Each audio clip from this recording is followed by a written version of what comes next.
Hey guys, welcome back to by Al-Asad, House of the Lions. How are you guys doing? I'm Ali, and today we will dive in on a very interesting design of sword, quite famously in the Middle East, known as the Sword of the Giants or Nabatean swords. You see, Nabateans are a group of Arab people. They are originally nomads that live in ancient Petra. This is not really the sword, however, this is just a model made by my friend Mark. As you can see, this is an example of you could see a Nabatean sword model looking. Alright. There are many legends, myths, as well as facts due to the construction of this sword. Some say it was created by giants, some say it was constructed by jinns, which is very interesting.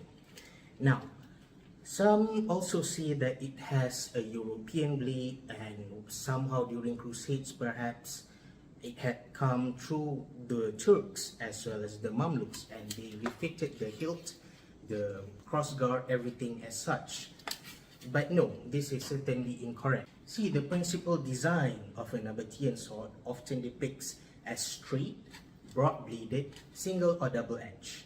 Okay, and the hilt often are Sparta looking. So if you guys are familiar with Roman swords, that would be it. Often Sparta swords are, well, they have their typical hilt, of course, but with Nabatean sword, it's not just the hilt, but the pommel is extraordinarily large. Perhaps due to the weight of the blade, it has to be the counterbalance. These are also found in Nabatean terracotta. See, the part of the pommel actually has a key identification, namely in Arabic we call it as mikbat. I'll put it there. Alright. So what is mikbat in Arabic? Mikbat is actually a little notch. Okay, let's say this is the hilt and that's a little bit of notch. So that notch will actually stop your hand from slipping. You see, when you are fighting, you might be sweaty. You might get bloody, you might fight in a swarm, perhaps, I don't know. You will have oil and grease, definitely. So in order to avoid your hand from slipping and losing your sword in literally the middle of the battlefield, they use mikbat. So Shamshir has this, of course, later centuries. As you can see, this is an example of a mikbat. If you can see clearly, there's that notch. So this is a single-handed blade, single-handed sword, but it has that notch. So often people would say, is this like a hand and a half sword? No, this is actually more towards the 16th to 17th century. But if we take a look at the historical Nabatean sword, they also have this type of mikbat. So this is very interesting. Of course, some Shamshir also have the mikbat, which is pretty cool. So why is the design of the sword so intriguing, you might ask? Well, actually, it would have looked pretty somewhat peculiar, if you will, because us regular humans were definitely amazed at such a huge, gigantic sword when it was found. Okay, during excavation, perhaps you encounter a lost Nabatean graveyard. Those are also things that are, you know, pretty cool. Now, normally when we see a wide, broaded blade, right, which led to people thinking that it's extremely heavy and unwieldy, actually that is also incorrect. It is wieldy for those people back in the day. Why? Well, one of the reasons are actually body sizes. You see, when you are larger, you will need something suitable for you.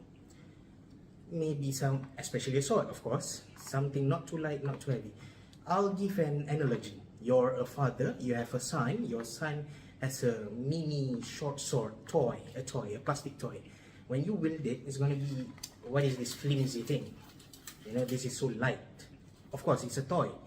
But since you're an adult, you're even bigger in size. You're going to need something like, well, an actual sword, of course. So, yeah, those are actually one of the reasons why. And this is actually relates back to the past. Why? Because humans back then, we are bigger in size, if you will. Some even say that those, even our ancestors, if you will, are giants, interesting enough. As recent studies have also found out that In order for human or animals to grow in size or to these amazing heights, you need a higher percentage of carbon in the atmosphere. And as time goes on, this makes sense even more with advent of science. The researchers studies more, and they found out that back then the carbon percentage 400,000 years back were definitely higher. The blade's ancient design is really popular back in the day. Of course, we can find examples, many plethora of swords, which are straight, single edge or double edge, such as these examples. Unlike curved swords, which were popular on the later centuries, of course, especially in medieval era, we see Ottoman pala, we see shamshir, we see tulwar or talwar. This design of blade was proven to be effective as well. It's not just because it lacks curvature, it couldn't perform as a sword. Of course not. Now, if we take a look at the Bronze Age, most swords are definitely straight. Some are single edge, but mostly are double edge. Such as, even in Asia, if you take a look at China, such as the Bronze Yan, one of the most famous Nabatean swords are the Sword of the Prophets, or famously known as Al-Batar. It is one of the many swords owned by Prophet Muhammad, peace and blessings be upon him. Al-Batar is the sword that is said to be the sword that Jesus Christ will use at the end of time to slay the Antichrist. Now, this sword was also said to be taken by Prophet David or King David after defeating the giant Goliath or Jalud. It was also later given to Prophet Muhammad after defeating the Banu Kainuka, a Jewish tribe. On the blade, there were many inscriptions of Nabatean origins and had many different prophet names on it, such as Prophet David, King David, Prophet Sulaiman, King Solomon, Prophet Musa or Moses, Prophet Aaron, you have Prophet Joseph, Prophet Zechariah, John the Baptist, Prophet Yahya, Prophet Isa or Jesus Christ, and finally Prophet Muhammad, peace and blessings be unto all of them. The length of Al-Batar is 101 centimeters, approximately from the hilt to the tip of the blade.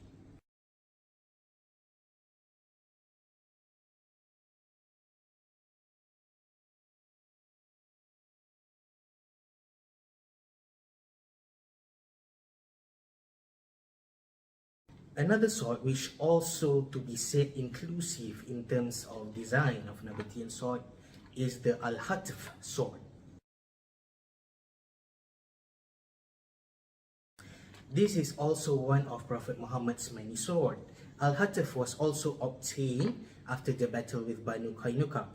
Al-Hatf was said to be forged by the hands of King David himself, after God Almighty grant him the ability to melt and mold steel according to his desire using his bare hands. This sword is slightly longer and bigger in size compared to Al-Batar. So in terms of length, the total length will be 112 centimeters, and the broad blade, the width of it is approximately 8 centimeters. So it's a pretty wide choppy blade. Overall, the Nabatean swords are really interesting as it has some similar techniques that can be used both by infantry and cavalry, and by cavalry you can even use for heavy cavalry. Actually, it's more suited for that. Now, they also require a certain hand positioning to deliver a full cut. Having such a wide blade would allow the blade to chop effectively and will require a certain position as well to execute a very good thrust. Yes, even though it's such a wide blade, it can thrust. Of course, not the best such as rapiers and all, but you know what? I'll share some of those in future videos, of course. So if you enjoy and like this video, don't forget to comment, like, share it with your friends and families, even with your community. And do subscribe to Byte Al-Asad. Many great things will come in the future. So until next time, stay cool, people.